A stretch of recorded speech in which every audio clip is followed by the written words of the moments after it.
Welcome to Which Side Do You Want, where we talk all things tennis. I'm your co-host, Ruffin Thornton, and I'll be joined by my good friend, James Skinner. Unlike most tennis podcasts, we cover hot topics, from the lawns to the concrete, from the pros to the park, and all things in between. Welcome to Which Side Do You Want? Welcome back, tennis fans. Glad to be back here. Our podcast here within the wonderful studios of Another Wave Media here in Chesterfield, Virginia. Yep. So, my brother, James, how have you been? How's school going? Yeah, school is going well, Ruffin. Good. We're getting through it. Another great year. Another great year. An interesting year in education. Oh, of course. Every year is one. Yes, it is. Well, I'm glad to hear that. So, you got anything going on outside of tennis? Outside of tennis, getting my daughter ready, just her senior year, getting her ready to graduate from high school. And, well, she's getting herself ready to graduate. Right.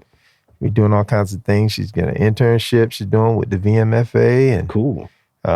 She's on her way, and she's looking at colleges, and we're all going through that and filling out a lot of paperwork. Uh-oh.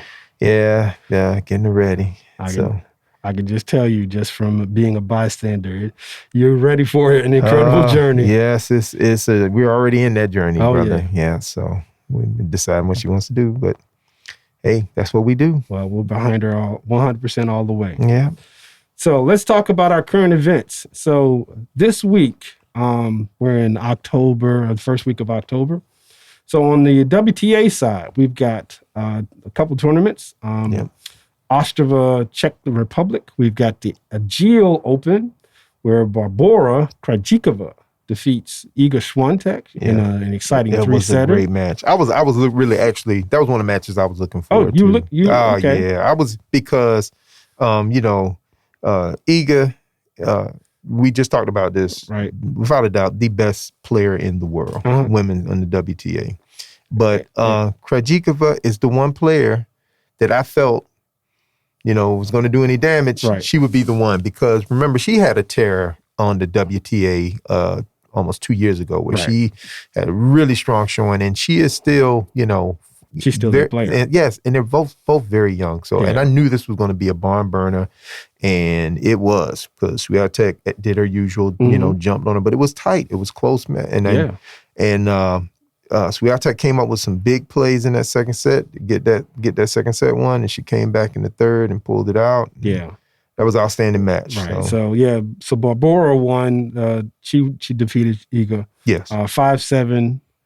She lost the first set 5-7. And then Barbora won the second and third sets 7-6, 6-3. Yep. In front of her home crowd. Right. It was, because it's in Czech Republic. It was in the Czech Republic. Right. And of course, we have another great Czech player. Right. And these women from the Czech Republic they just pop them out like.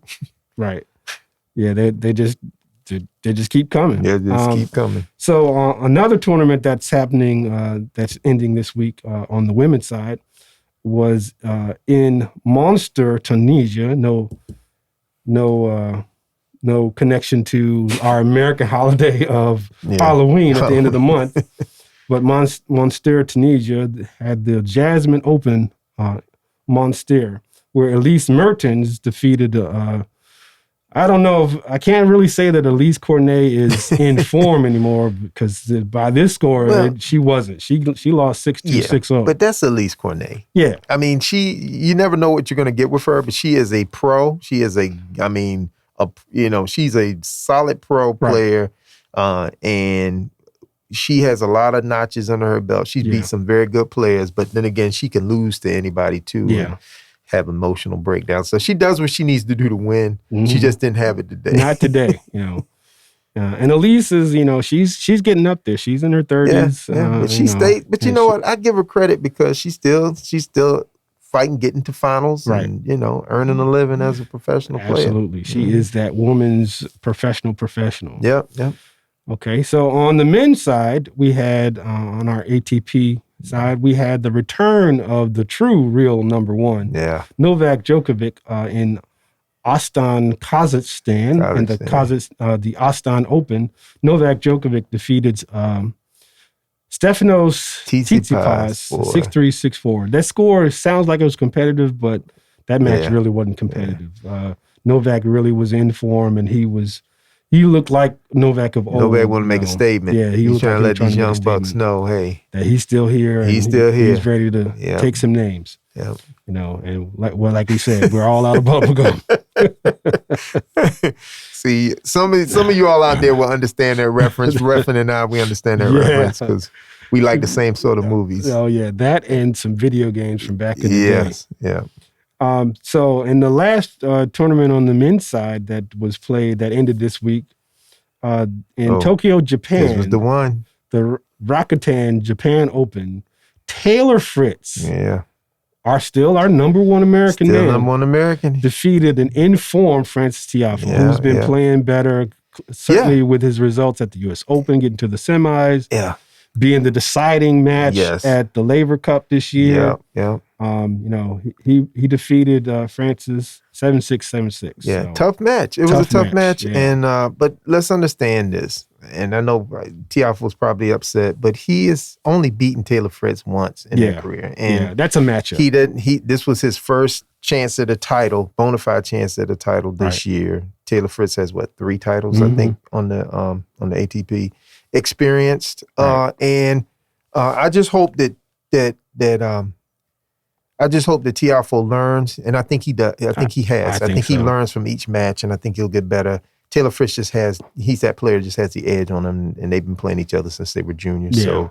So, but I think Tiafoe, he's put stuff in the computer. He's got good memory bank in there, and I think the next time he plays Taylor Fritz, he'll be ready for him. Oh yeah. But it was a good match, tough match. But Taylor just has that edge on him, man. But the good thing about that is it kind of bodes well for team competition in the future for the American men, where we haven't really done anything since Andre was our top player. And then for those fans that don't know who we're talking about Andre Agassi, one of the all-time greats. Oh, man.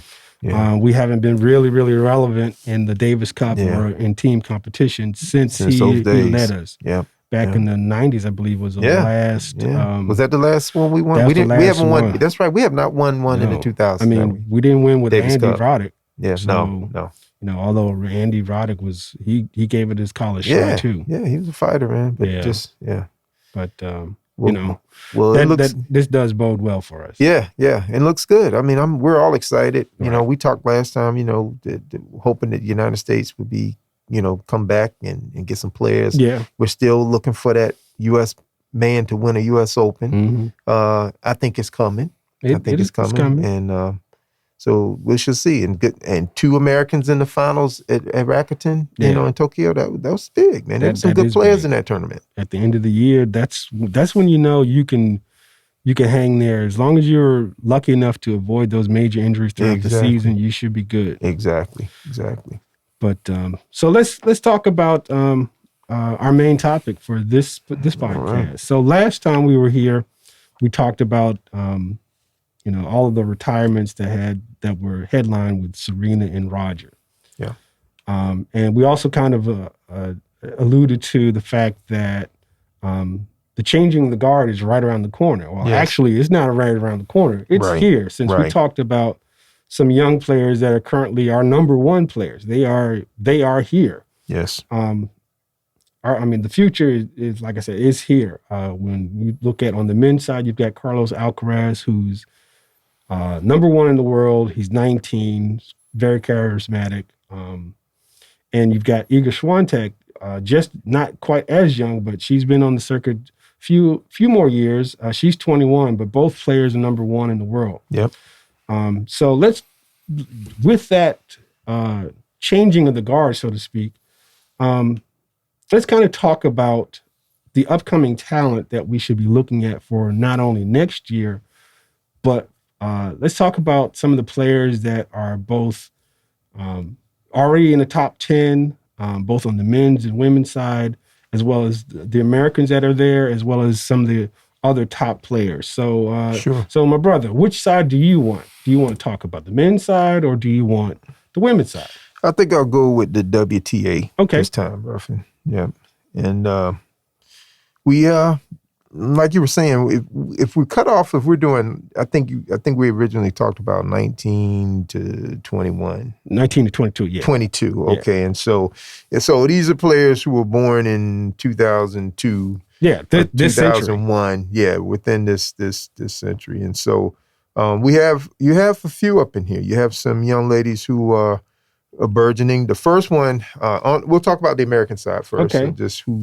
And of course, the one I'm going to jump on is my girl, Coco Gauff. Right. She is the youngest woman on the WTA tour right now, anyway. And certainly in the top 10. Yes, she's number 8 in the world. And I still feel that's a star that's rising. I think I really am impressed with how her team is working with her and developing her. She's had her knocks, but you know what?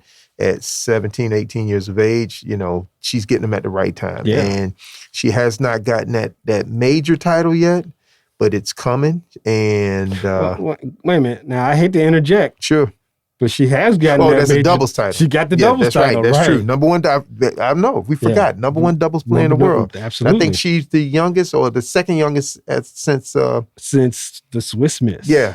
Martina Hingis. Yeah. Right. So I'm sorry, I was remiss. Yeah, I forgot all about that. Yeah. But so I think I like her progression. Right. And I think real soon she's gonna definitely be in another Grand Slam final, and I think she's gonna bring home a trophy. Yeah. And again, you can't get much closer to knocking on the door than not only being in the top 10, but getting to that inaugural Grand Slam title. So on the women's side, she definitely is there. Yeah. So who else you got on the women's side? We have also, Amanda Anisimova. Another American player. Yeah, my friend. And if you ever listen to this, you diss me at the U.S. Open, and I'm just really, I'm not even going to go there. I'm going to leave it alone because, I know I was going to, and there were 2 players I wanted to get a picture for her that I want to give to the kids that in one of my programs who thought she was all that. Right. So I'm not going to hurt their little dream about her. Sure. I'm going to leave it alone. But anyway. Amanda Anisimova, number 25 in the world. Right. And big, tall girl, that classic, what they used to call big babe tennis. She's a big, tall girl, big power, big forehand and everything. And right now, she is still, I think, she has the potential. She could beat anybody on a given day. She's that type of player. And she needs to make sure she has that confidence that she can go. If she goes deep in the tournament, I think she gets to that point and she's like, okay, I'm in a place I've never been before. Sure. And then it affects her game. So she needs to get to that point where she knows, I belong here. I'm supposed to be here. And I'm supposed to win this match and have that mindset, because everything else she has, man, her game is definitely WTA, top 10 game. Yeah. And so whether or not she'll win a Grand Slam, I think she'll definitely get to some finals. And if the draw works out for her, she could definitely win one. I can see her winning on a hard court, hard surface. But that's so much goes into that. Yeah. That we are looking at. And then another young American, that younger vein, we're looking at Claire Liu, who surprised a lot of people, that came up, but she is a testament to hard work and steady accomplishments are starting to pay off for her. So I like her game. Yeah. And she's been in there playing in those challenger events and things like that, and racking up the points. And I think all of that is giving her experience, is giving her confidence. Yeah. And she's starting to move on. And I'm looking forward to seeing her, seeing what she can do in the future, because she's a outstanding young player, and we'll see.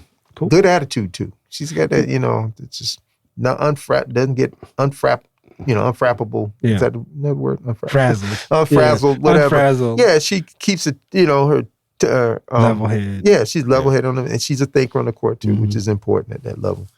And so now we look at the other players. Of course, we talked about Swiatek, the pole number 1 in the world. Without a doubt, her game is just dominant, and right now I don't like I said, she lost today. She lost this morning, and she lost to a player who played extremely well. Mm-hmm. She didn't really play badly either, but she was just, I think, the fact that Trajikova playing in front of her home crowd, and just not having the same year as Swiatek. Swiatek, you win that many matches, you play a lot of tennis. Yeah. And I think at the end of the year, so I think Swiatek is she's the truth, man. And I think without a doubt, she's going to be around for a while, and she's going to have a strong hold on that number one. I think so. And it's going to take somebody to bring her off right now. Like I said, we look at the players. I'm going to talk about one player in particular, and you look at Krejcikova, and they are setting the model to how you would play Swiatek. You got to go at her. Yeah. You can't. Yeah, she's not going to make mistakes. She's not going to. You have to take it to her. And that's what Krejcikova did today. She took it to her, and she stood with her, and that's what Swiatek's not used to that. No. She's used to just taking you out. Right. She getting that early break. You get down and she's up. Next thing you know, the score is 4-0, right, or 3-0. Yeah, she has a lot of love sets. Very easy sets. Very where easy she wins sets. Easily. You challenge her and you take it to her, then it becomes a different match, right. And that's what Krejcikova did. And another young lady we're going to talk about that I really, and that's Quinn Jang. From China, and she's number 28 in the world now. Right. Folks, I'm telling you, this girl, she's a different player especially coming from the women's side at that young age, because she's 19. She's got big weapons. Mm-hmm. She's not the greatest of movers, but she's got big weapons. She's tall, and I think yeah, you're right. But she puts it together, and she's one of those not fearless. No, I mean, she's fearless. Yeah. She's not afraid to take it to you. I think about her at the French Open. Yeah. And she went after Swiatek and that first set, and had she not had her little health issues, she might have pulled that off. Yeah, you're right. She was that was one that I think Swiatek was probably shaking in her boots. She was scared. She didn't know what to do after that. She she took that first set from her. She was, she had to get her. She had to get herself about, get her wits about her. Mm-hmm. But Jang had the health and had the physical injury there and slowed her up. But she was in control of that match. Yeah, she was. At a time when Swiatek was just beating the brakes off everybody, but she's someone to watch. Mm-hmm. One to watch, and her countrywoman or country person, Wang. Mm-hmm. Ji Wang is another one, and she's 59 in the world right now, but she's quite impressive, man. Yeah. I mean, she's another one. These young ladies, they have been coming through, and the thing is, a lot of them, they're not getting their training in China. They're here getting their training here in the United States, and so they've been around. They playing around the best players in the world, because that used to be China's problem. Right. When they used to exclude, they wouldn't allow their players to come over here and play, because I guess they were feared they would try to defect or something. And so they didn't get that quality. They didn't get the quality matches and the training and stuff that they needed, and get to play against the best players on a regular basis. Well, now they are, and now we're seeing the results of that. And these players are up and coming. So Ji Wang is another player to look at, and I think on the rise. And of course, I mean, now she's the number 2 Sabalenka. She's a little older than her. I was going to tell you, she's number 2 in the world right now, but she's a little older outside. So if we're sticking within that age framework, those are the players. We could also look at the Czech player, Linda Fruhvirtova. She's another mover, young player who has a good has an all around court game. Yeah. Also, she gets in a match, she's in it. She's not afraid. Another one, another good Czech player, Buzakova. She's another one, Marie Buzakova. Mm-hmm. They will, on any given day, they will take it to you. And then also one last one, and so I don't want to be late because you got to get yours in, would be the Russian girl, Lyudmila Samsonova. It's another, she's number 22 in the world right now, and I think she's on the rise. she's a very talented player also. And get my girl Naomi. How old is Naomi? Naomi's she's out almost, she's out of she's out of cabinet. Hey, folks, I'm gonna tell you, I'm going on the I could go on the Naomi's coming back. You think so? I think next year, next year we're gonna see. I mean, she might not have the year she had 2 years ago, but she is going to come back and she's going to make a mark somewhere. Sure. Because I just see some of the things I see about her attitude. The new coach is allowing her to enjoy herself on the court now. And I see her smiling more. She's not, all like she was all, tightened up. It just seems like she's a little looser on the court. And for her, if she gets out of her own head with that skill set she has. Well, yeah. Come on, man. She definitely has the big weapons, the big serve. Yeah. Not afraid of the moment. Right. As a former number one player in the world and a former multiple Grand Slam winner, she definitely has all the tools to bring to get it back. But she's also a bit of a social media darling. Yeah. Too, well, that's why she's making more money than everybody. Right. Well, she has control over that. Besides, and where is she from? Japan. Oh my gosh. I mean, it's like, but of course, I know some of y'all are saying, well, you didn't mention Emma Raducanu or Leylah Fernandez, and we didn't mention them for a reason. I mean, we've heard about them. These are the players that, you may or may not follow. And right now, both of those players, they're young, and I think they have great futures. They have that little tipping off point right now, but I think they'll both be back. But I didn't really want to spend a lot of time talking about them. Well, I mean, and there are a couple of other players that you might want to mention, like Anastasia Potapova. Yeah, Potapova. She's an up and coming player. She's got the results to back it up, and she could potentially have. She could have already had a stepping stone to do well next year. That's true. Marta Kostojic.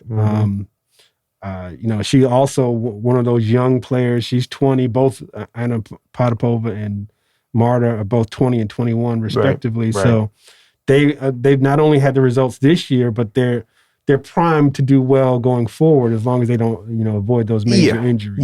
Yeah. And it's the thing, like a lot of when we look here, you got a whole. We look at it and we think, a player should win here, win there. Yeah. And these are the best of the best of the best. Yeah. And they're going at each other. It's like a shark pit, you know? And you, like Jim Curry used to always say, when they were in the competition, you eat what you kill. Right. And there are so many of them in there that anything can happen that would change the paradigm. Any of these players we mentioned, any of them, something happened, the draw opens up, we can see them going to a final. Grand Slam final, winning a title, winning the WTA title. Every one of them. I think just about all of them will win a title at some point. They'll be out there. Yeah, and without a doubt. And a few of them, not all of them, but a few of them, 3 or 4 of them will win a Grand Slam title. Yeah. I mean, that's the thing. All these players are really great players, but only a few of them are going to win a Grand Slam title. Yeah. That's just the nature of the beast. And that will depend on many things. Right now, Swiatek's there. She's already there. There are other girls going to have to prove themselves to get there. But right now, she is already there. Yeah. She will probably win more titles. And then somebody else, we're looking at Coco. Coco could be there. She's not there yet, but she could be there. Yeah. And so we'll see. Yeah, well, we are definitely hoping the best for Coco Gauff and those younger players on the women's side. But let me go ahead and talk about the men's side. So we kind of alluded to our number one player in the world, the young, charismatic Carlos Alcaraz. He's 19 in the world. We've already seen his game, winner of the U.S. Open, dynamic. Not only is his game dynamic, he is dynamic. Even though he's kind of humble like Rafa. He has the game and he has the knowledge and the bravado on the court at least to bring that. But some other players that are in the top 10 on the men's side, we've got the young Jannik Sinner. He looks like Opie, but he plays way bigger than that. Yeah, he's 21. Yeah. He's number 8 in the world. Well, he was number 8 in the world. Yeah. He's now dropped down to 12. He'll be back up. Yeah, he'll be back up. Yeah. But he's got that game. He did well at the U.S. Open this year. Yes. He's won a couple of tournaments, not only on hard court, but on on clay and has not had bad results on grass as well. No. So Jannik Sinner is definitely that player we can expect. He's been there when he first came on tour. We were like, who is this guy? Right, I know it. And didn't know who he was, but looked real skinny, tall. Did not look like an Italian. He certainly didn't look like an Italian. Then we found out where he was from, the region he was from, of Italy. But when you hear him talk, he's definitely Italian. And when you see his game, this guy's got top 3, top 4 player, Grand Slam winner written all over his game. Because not only does he have a big game, big serve, big forehand, but he fights just like a Carlos Alcarez, just like those other players that have won multiple Grand Slams. He's got that intangible that you don't really see. You don't think that he can get to balls, but he gets a lot of balls back in play. That's indicative of his game, So he's one of those young players that got to be on the lookout. Carlos Alcarez is not going to be a walk in the park for him being number 1 for the next couple of years. Jannik Sinner is that young player along with some of the other who are really past the kind of the players that we're talking about, but will be fighting to be the top players in the world in the next couple of years. Yeah. On the American side, we've got a couple of really good players that are just steadily climbing. The one most impressive one was someone a lot of people didn't know about last year, but he had a sneaky good start up in the hard courts, and that's Brandon Nakashima. Yeah. Obviously, a lot of people who didn't know who Brandon Nakashima was, you would think, oh, this is a Japanese player. No, he's born and raised here. California kid, and just steadily improving every step of the way. One of the best, solid, most ridiculously consistent backhands. Oh, yeah. Reminds you a lot of an old Djokovic, the way he plays and brings that ball back. Yeah. He's improved his serve. He's improved his forehand. He doesn't get beaten. You have to beat him. You have to beat him. Yeah. He's that player on the American side that he could be really one of those next tier players that make, since I mentioned American Davis Cup performances. Oh, yeah. He could be one of those solid players that could just fortify the American team. Yeah, without a doubt. Another one. A lot of people don't like him. I don't know why. Well, I do know why, but we're not going to discuss that. Jensen Brooksby. Yeah. Jensen, he's got that. He's a tall but really, really skinny kid. Mm-hmm. Very, very slight. He's got that different game. Yep. He hits a lot of spins that just drives players mad. Yeah. I was lucky enough to see him at the U.S. Open up close so I could really get a real good feel for his game. Mm-hmm.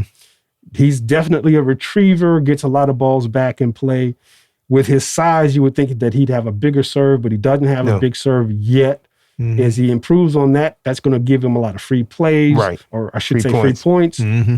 And that's going to definitely help him going forward. And, that's what makes him, he's only 21 years of age. So he's got the rest of his career ahead of him, and he could do, John McEnroe was nice enough to say that he thought that Jensen Brooksby was one of the top American players that had a chance to win a Grand Slam. I don't necessarily agree with that over some of the others that we're going to talk about, but you never know. Obviously, John McEnroe knows what he's talking about. Yeah. Because he's been around the game for a long time. He's won a couple Grand Slams. Yeah, just a few. Yeah, a few. Just a few Grand Slam titles, Davis Cup titles. Yada. Yeah. But Jensen Brooksby, that 21-year-old on the American side that you got to look out for. And my favorite, Sebastian Korda. Again, I was fortunate enough to see Sebastian play at this year's U.S. Open in a really tight match on day one at the Open. Sebastian has everything. Not only does he have the pedigree with his father, Petra Korda won a Grand Slam, was number 2 in the world. He's got one of the smoothest games, what they call easy power. Yeah. He hits off both sides. Yeah. He brings, the one thing I like about his game, he gets every ball on their serve back in play. That's a mark of a champion right there. Mm-hmm. Because you're not giving up the easy point just because you got a big serve. Right. So Sebastian is one of those things that, I keep rooting for him just like you root for Coco. Not to say that I don't root for Coco. Right. But you see the potential. You see the potential. And it's definitely there. And it's there. So on the American men's side, those three players definitely ones to look out. And they're young. Mm-hmm. They're all young. They could do a lot of damage, be in the mix to win multiple Grand Slam titles. Not only to go with Francis and Taylor, but they can make their own mark. In fact, up until this year, Sebastian was the only American outside of John Isner to get past the quarters. Yeah, that's incredible since Andy Roddick. I know it. So he's got a lot going for him. And on the men's side, a couple of top players that are in that 22 to 20-year-old age. Lorenzo Machete, again, another Italian. That dude, he brings back everything. Tall, lanky, just a big hitting Italian. He moves well, returns well, does everything well. Just got a few hiccups in some parts of his game, but he'll smooth them out. He's still a teenager. Yeah, he just turned 20. Did he just turn 20? Yeah, okay. Just turned 20. So you can't call his game is still growing and developing. Yeah. So yeah. Well, he definitely, of all the ones you mentioned from the world group, I like his game. I just tell you, I was impressed with him that time he took out Wawrinka. Yeah. And even though Wawrinka was coming from some injuries and stuff, but he was still Stanislav. It's still, Stan is a 3 Grand Slam title. Yeah. Who beat Rafa on clay. Yes, exactly. So no slouch. No. And but this kid, just hung in there and kept fighting. Right. Was undaunted. Mm-hmm. And so we, looking forward and looking at him for some good things. I'm telling you, the Italians, I don't know what they're doing, but they got some young players, and they have some coming up. They got some in the mix. That barn burners coming up. These young kids, man, they got a couple more teenagers coming up that you don't hear about them yet, but you will. Trust me. Absolutely. Maybe we'll talk about them in the future. Podcast. Yes. So whatever they're doing there, they're reaping the rewards. So absolutely, a bumper crop of young players, just like the Spanish Armada of old. Yeah, that's right. They could be the next. Not the Spanish Armada, but they could be the Italian troops or something. I don't know what you want to call them. Soldiers, Italian army. Right. But great young players. And Jensen Brooksby, I know he's controversial now, but he does. He has that. He's another one who has that game, man. We talked about it before. That it's just, he knows how to win. Yeah. Unorthodox, yes, but it's just he's that kind of player. And once, like you said, once he gets that serve where he can get some more free points from that serve, he will still continue to frustrate a lot of players. And that's the real key. He frustrates players because he will, you'll be in a groove hitting hitting your forehand or your backhand a certain way, and then all of a sudden Jensen will throw in this 20-mile slow ball, and you're like, where'd that come from? And all next thing you know, you're knocking down the fence. Yeah, he gets to every shot, man. He can put a racket on everything, man. And it's just like, how's he moving? And that's one of those things that the American players don't. We kind of overlook. The ability to retrieve and return balls. That's that European. See, because most American players have been brought up on hard courts. Right. And it's all about big bang tennis, big serve, big forehand, just crush the ball, boom, boom, boom. Whereas in Europe, where they grew up on clay, it's a different mentality. You got to take your time, develop your points, And now that mindset, before we thought, well, it's still, that mindset is easier to translate on a hard court than that big bang concept is to translate on a clay court, on a slower surface. And so that gives a lot of those European players an advantage over the American players. And so now, but the thing is, the American players are starting to figure this one out now. And we have a lot of young players now coming up who are playing on clay, who can play well on clay. And so we're hoping to see not just, want to see him win a U.S. Open, but also, man, we're going to see the next American male win the French. Yeah, that would be interesting. Your boy, Quarter Porter could be that person. He's had good results on all four surfaces. That's what I'm saying. He could be that one. I'm hoping. I'm keeping my fingers crossed. Yeah. Just a couple other world players on the men's side I'd like to talk about who've had those kind of results that make you stand up and say, oh, yeah, he could be that player. Holgaroon, we've talked about him. Holgaroon. That dude is not afraid of anybody. No. He steps on the court and expects to win. He don't care who you are, where he's playing, what the moment is. Yeah. He's trying to bang you off the court. Absolutely. Yep. And another surprising player, the British have got to be really happy with this guy. Jack Draper. If you don't know who Jack Draper is, he's a big lefty. Yep. He's got weapons, unlike a young Andy Murray. And I'm not comparing his game to Andy Murray's game, but Andy's bigger than you would think. Mm-hmm. If you don't realize it, Andy's 6'3", but he's listed as 6'3", but he's even taller than that. He's solid too. He's very much a solid. He's almost like a small tight end in the NFL. Right. Since we're in the midst of football season.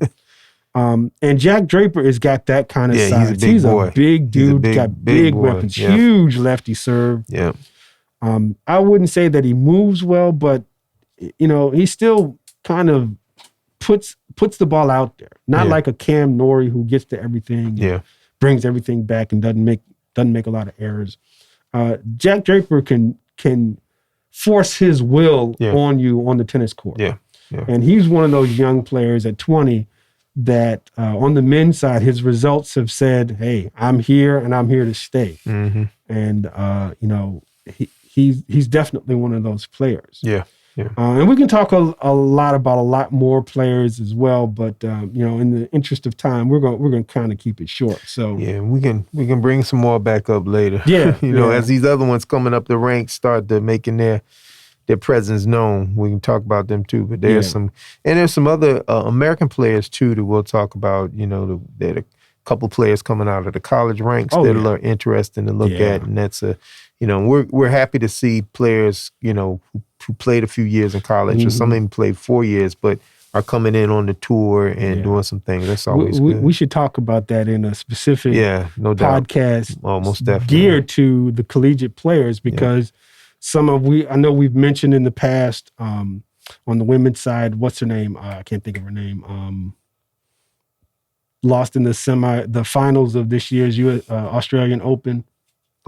She was the number one player for UVA after being. You're talking about Collins. The Danielle Collins. Danielle Collins. Mm-hmm. Yeah. We could talk about how the collegiate tournament or the collegiate side has kind of changed from what it used to be to what it is now.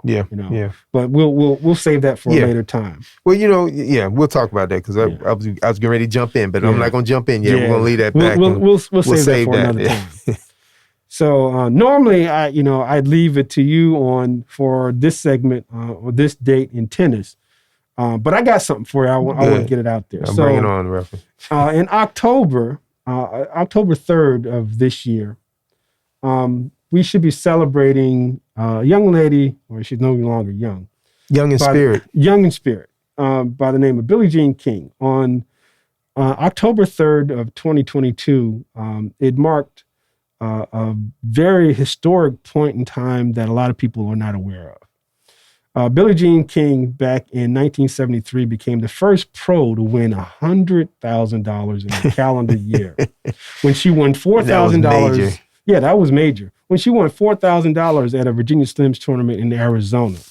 Why is this significant? Well, a lot of people know Billie Jean King was known for the Battle of the Sexes when she played against Bobby Riggs back in the Astrodome back in the 70s. Over 50 million people watched that match. Why is that significant? Well, it's always about, it was really about the differences between men and women when they play the sport, as well as the pay inequities that we're still seeing even to this day. Some of the things that Billie Jean King was really, really known for, she was one of the original 9 founding players that developed the WTA, what it became the WTA. When she and these original 9 signed a contract with Virginia Slims for $1. And with that significance, they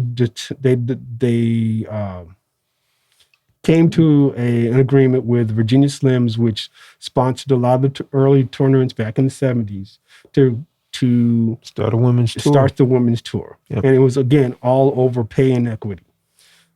She's, Billie Jean King won 39 Grand Slams to include 12 singles. I believe it was 16 doubles and 11 mixed doubles. So she's a Grand Slam champion in her own right. Without a doubt.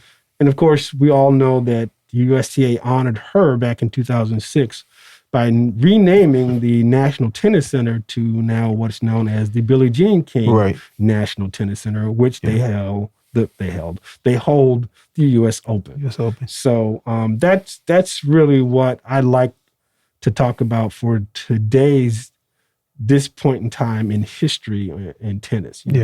We honored Billie Jean King as that first pro player to win over $100,000. Yeah. Now, pro professional women's player, in a calendar year. And that's so interesting when you figure this year's winners of the U.S. Open won over millions. $1 million. You get $100,000 for the second round. It's almost, I know. Because you get 50 some thousand the first round. I think if the losers of the first round get almost $60,000 or $70,000. I don't have those statistics in front of me. But. Like the old Virginia Slims logo, you've come a long way, baby. Oh yes, you still got it, but that's a good one to pick. And I think it's very apropos that Billie Jean King's name is on the National Tennis Center because people don't realize, but that match against Bobby Riggs was huge. It was. And what it did was it started the tennis boom in this country in the 70s. And most of you all watching probably were too young to remember, but I'm old enough to remember the tennis boom of the 70s, and it was an incredible time. Everybody was playing tennis. Absolutely, yeah. And we had a lot of great tennis players that came on the world stage from that period of time. It was just, tennis was magical, and it was really magical. Was. Yeah, and you're a young kid watching it. You had stars all over the place. There were Americans in the top 10. They were winning both all over men's the world. and women's. Both men and women. Yeah. And so we owe a lot of that to Billie Jean because, at one point, women were recognized and they started becoming the stars too. And tennis became that unique sport where the women were just as popular and just as the men. And so that in and of itself, we owe a lot to her about because she was there at the hard times when they weren't making any money. Absolutely. They playing hard and they have them playing they would go and take a rug and put it on a gym floor and, have them play tennis in some far out place. And they had this barnstorm. The only way they could make money and, you might get, $25 here, you get, and so it was really a tough existence. They didn't have any, fancy, the men had a whole lot better because, Jack Kramer had started the tour for the men. And they would do like an exhibition with women, but they wouldn't put them on the tour. No. Because Jack Kramer just like, you're women. Nobody wants to see you all play. Right. And that was the mindset at that time. Yeah, chauvinistic. Yeah. Well, but like you said, we've come a long way, baby. Yeah. That was the start of the Virginia Slims tournaments or circuit, which later on became the WTA. So, Well, and it is so funny. I remember I was talking to someone we were playing, and they said, "It's amazing how a cigarette company sponsors a sports event." I was like, "Well, they had the money, and they were branding a new cigarette for women, and somebody with the brilliance said, oh, you know what, we can tie this to women's tennis or some type of women's athletic event. Right. To push this new cigarette out that's just for women, and boom." The WTA, the women tennis falls right into their lap. The two get together. Oh, yeah. And they made it happen. And so, unfortunately, even though it was cigarettes and people smoking cigarettes, kind of regret. But it got the WTA off the. I mean, it got a women's tour. You got to start where you can. You start where you can, and So, from humble beginnings, humble, misguided beginnings. But that's okay. at some point, Philip Morris. Philip Morris, so you got a story to tell. Yeah, he had a story to tell. Surprisingly, Billie Jean still was loyal to the Philip Morris brand. She was on the board for a number of years. She actually became the chairwoman on Philip Morris's board for a while. So, she still paid homage to her tennis humble beginnings. Yeah, so. and she's an amazing. I had the pleasure of meeting her briefly. They had when World Team Tennis first started. Yeah. You remember, and it was sponsored by Domino's Pizza. Right. And Billie Jean King was she was really promoting the sport of tennis where men and women play together. That's the whole concept of World Team Tennis. Right. And so I remember the Domino's Pizza on Patterson Avenue. If you're not from the Richmond area, I'm sorry, I apologize, but we have that Domino's Pizza has been there forever. Right. And this was like in the mid 80s. And I remember I was one of the captains for one of those teams. And so we had a meeting at that Domino's Pizza on Patterson. And it's a small, if you ever seen this place, it's like a little box, but they're still there making Domino's pizzas. And so she was there. And you would think that, okay, Billie Jean King, she's in this little rinky-dink place out here, but she was just as nice and gracious. Oh man, and I'm angry because we took pictures with her, and she signed in. I don't know where that picture is now, but in any event, she was just a super nice person and was just as energetic with us, these people that she know for Adam, but she carried herself like you would expect a champion to, and just a great person. And I never forget that. I'll never forget that.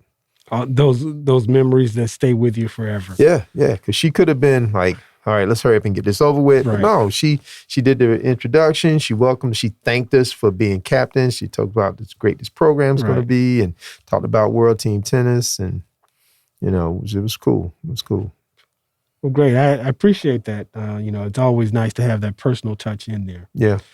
But, we're at that point in time where we want to kind of wrap things up. So you got any parting things to say to our fans and our listeners? I'm telling you, this is the time of the year where tennis goes east and then it goes indoors. Right. And a lot of the bigger stars you may not see right now because they're resting up. But the young ones, this is still a good time to watch tennis because there's some young players. We talked about a few of them that you're going to see playing in some of these indoor tournaments over in Europe and around the area, Asia and that sort of thing. And then we climax with the year-end tournament, which is great, with the best players, those who had the highest point totals for the year will play in a tournament, which is always exciting. And then after that, I'm all hyped up because at the end of December, we getting ready for what?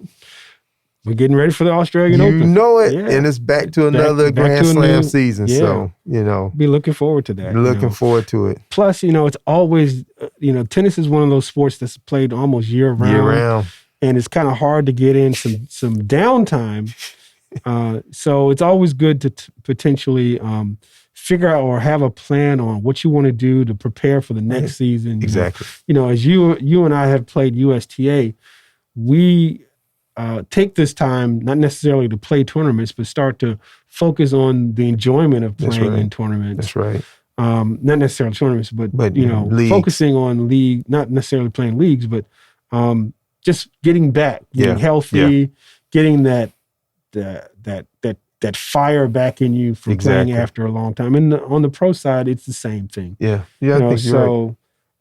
We'll talk about some things that you can do in the off season of tennis. That's right. While we're transitioning from the end of 2022 and getting ready for 2023. It's so funny you brought that up because I think we talked about this earlier. One of our goals with this podcast is to inspire people also to want to play tennis. And one of the best ways for everybody to play is to get in league tennis. Yeah. And they have different leagues now. We're products of the USTA league. That was just the biggest one, but now they have other leagues.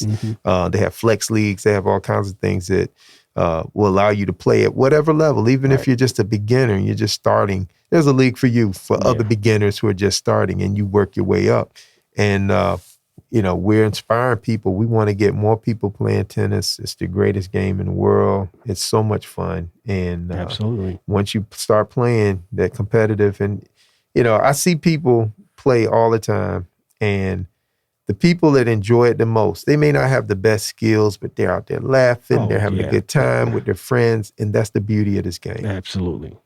Just like anything else, go out there and enjoy it. Enjoy it. Yeah. So with that said, again, ladies and gentlemen, you can hit us up on Twitter at WSDYW at WSDYW1, or on Instagram at WSDYW Tennis, or you can always reach out to us by email at WSDYtennis@gmail.com, or since we're now on YouTube, you can hit the like button or subscribe to our channels as we get that into the mix. So please, let us know what you think too. We want your comments, good, bad, or whatever. Whatever it is. So as we always say, ladies and gentlemen, go out there and hit a tennis ball. Hit a tennis ball. All right. All right. Thanks again. Take care. We'll see you next time.